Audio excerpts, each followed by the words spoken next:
আসসালামু আলাইকুম, আমি নুসরাত জাহান লিয়া। কেমন আছেন আপনারা? আলহামদুলিল্লাহ আমরা ভালো আছি। চলে এসেছি প্রতিদিনের ব্লগ নিয়ে। আজকে চলে আসি শীতের শেষে, সবজিগুলো একটু গন্ধ করে, যার কারণে অনেক বাসা এগুলো খেতে চায় না। যদি একটু অন্যরকম, একটু মশলাটা বেশি দিয়ে একটু স্পেশালভাবে খাওয়া যায়, তাহলে কিন্তু বাসার সবাই পেট ভরে খাবে আর চেটেপুটেও খাবে। আসুন দেখায়, শেয়ার করছি। হাঁড়ি বসিয়েছি, দিয়ে দিয়েছি পানি, দিয়ে দিচ্ছি আলু, দিয়ে দিচ্ছি ফুলকপি।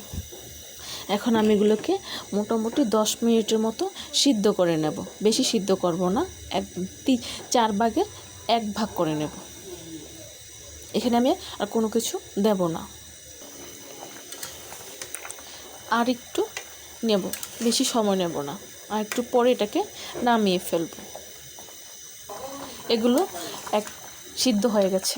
আমি এরকম করেই সিদ্ধ করেছি, প্রায় 10 মিনিটের মতন সিদ্ধ করে নিচ্ছি। এখন এগুলো নামিয়ে ফেলবো। চুলোতে বসিয়েছি কড়াই, কড়াইয়ের মধ্যে দিয়ে দিচ্ছি তেল, দিয়ে দিচ্ছি পেঁয়াজ,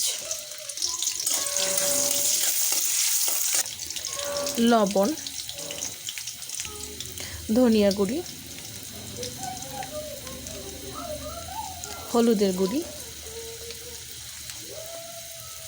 শুকনো মরিচের গুঁড়ি, আদা বাটা, রসুন বাটা, জিরে বাটা। মশলাটা কষানোর জন্য দিয়ে দিচ্ছি পানি,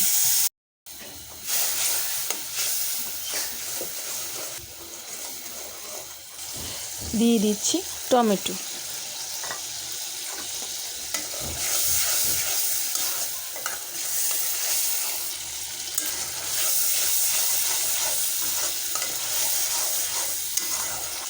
সম্পূর্ণ মশলাটা কষে আসছে। এখন আমি এর মধ্যে দিয়ে দিচ্ছি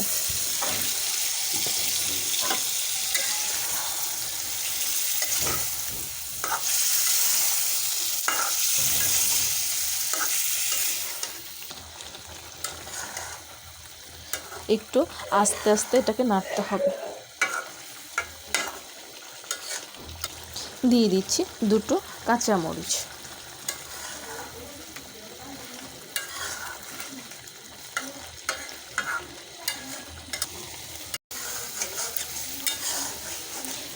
প্রথমে কিন্তু বলে দিয়েছি যে একেবারে আস্তে আস্তে এটাকে নাড়তে হবে।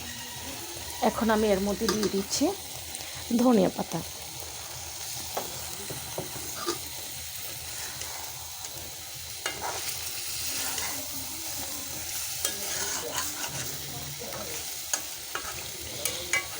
একেবারেই রেডি। এখন আমি এটাকে নামিয়ে ফেলবো। মানে শীতের শেষে কিন্তু ফুলকপি, বাঁধাকপি এগুলো খাওয়া হয় না। এগুলো মানুষে অনেক বাসায় এগুলো খায় না। তো এগুলো যদি এইরকম করে একটু স্পেশালভাবে, একটু অন্যরকমভাবে, একটু মশলা বেশি দিয়ে যদি রান্নাটা করেন, বাসার সবাই কিন্তু চেটেপেটে খাবে। আশা করি আপনাদের খুব ভালো লাগবে। আর শীতের শেষে কিন্তু এই ফুলকপিগুলো একটু গন্ধ হয়। আশা করি আপনাদের খুব ভালো লাগবে। আর ভালো লাগলে আমার কমেন্টস করে জানাবেন, সাবস্ক্রাইব করে দেবেন, আমার সাথে থাকবেন, আমাকে অনেক অনেক সাপোর্ট করবেন। আজ এই পর্যন্তই। সব ভালো থাকেন, সুস্থ থাকেন, আবার আসবো। আল্লাহ হাফেজ।